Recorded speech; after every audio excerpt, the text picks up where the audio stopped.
సర్వోన్నతుడైన యేసుక్రీస్తు నామమున మీ అందరికీ శుభోదయం. నేటి యొక్క బలపరిచే మాట కీర్తన 23:6. నేను బ్రతుకు దినములనియు కృపాక్షేమములే నా వెంట వచ్చును.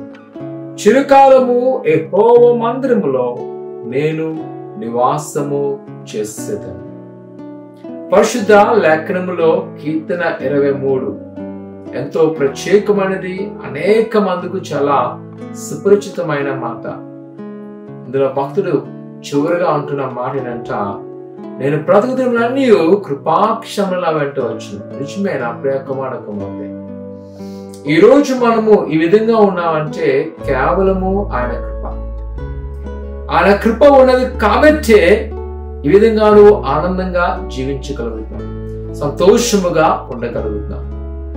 ప్రియ కుమార కుమార్తె, ఎప్పుడైతే మనము ఆయన కృపలో కలిగి ఉంటామో చిరకాలం అంట యెహోవా సన్నిధిలో నేను నివాసము చేస్తాను.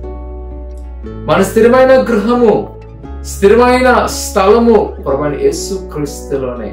అది ఎన్నడూ కూడా అంతము కాదు.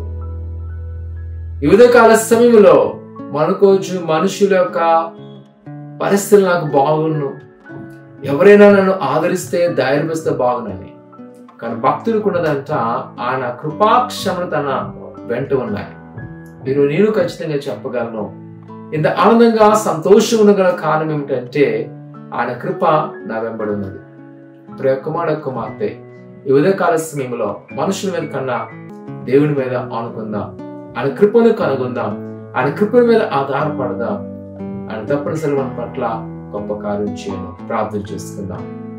పరిశుద్ధుడా దేవానికి ఉన్నారు నీ బిడ్డైన వారి మీద జ్ఞాపకం చేసుకోండి, నేను దీవించండి, ఆశ్రయించండి, ఫలపరచండి.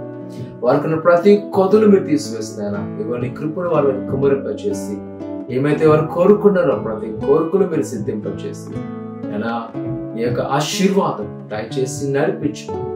ఏస్తున్నాం ప్రభువైన యేసుని నమ్మకుంచుదాం. ఆయన కృపాక్షేమములు మీ వెంట ఎల్లకాలం ఉండను గాక. ఆమేన్.